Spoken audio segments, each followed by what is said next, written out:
In this video, I'm going to be showing you how to use the awesome social media widget plugin.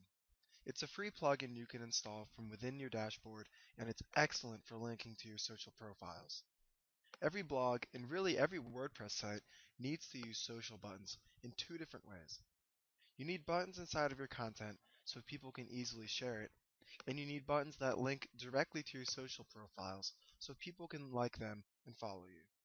Social Media Widget makes it simple to link to your social profiles in your sidebar.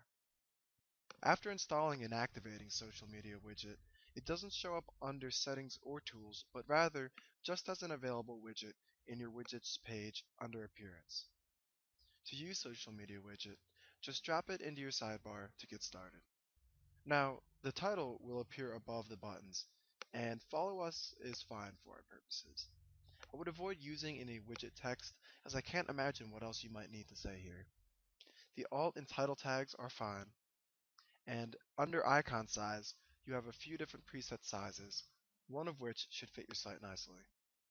Social Media Widget comes with 4 different styles for all the buttons. I'll choose the sketch icons to switch things up. There's also an option here to choose custom, but that requires making all of the button images yourself. It would be cool if you wanted all the buttons branded to match your site, but it's likely not something you'll need to do. I don't like the use of an animation, but fade in is subtle, so I'll use that. And the opacity only refers to that animation. No follow is turned on by default, but I like to turn that off. No follow basically says, I'm linking to these pages, but I don't trust them and I won't vouch for their credibility. In other words, it's unnecessary when linking to your own social profiles. Whether you want the profiles to open up in a new tab is up to you, but general best practices for user experience is to not open up new tabs since they can be jarring and disorienting for users. The alignment and icons per row are stylistic choices that you can make. I'm going to click on the general settings link here to collapse them now. At this point, you can see a ton of different sections, and each one of those is simply a category for a social site.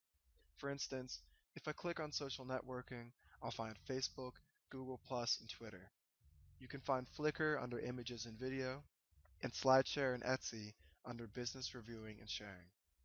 Also, if you can't find a site you use, or if you want to add a new icon to another site you use, you can click on Custom Services, and here you can add the name of the service, the URL of the image location for the button, and the URL of the profile it should lead to.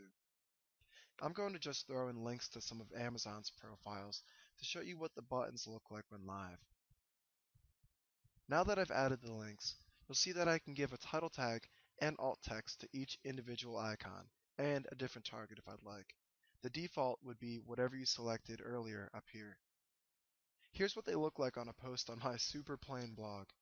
Here's the follow us text we decided on earlier, and the 3 icons linking to the appropriate pages. They look a bit small here, so I'm going to go head back to the general settings and increase them to 64 pixels.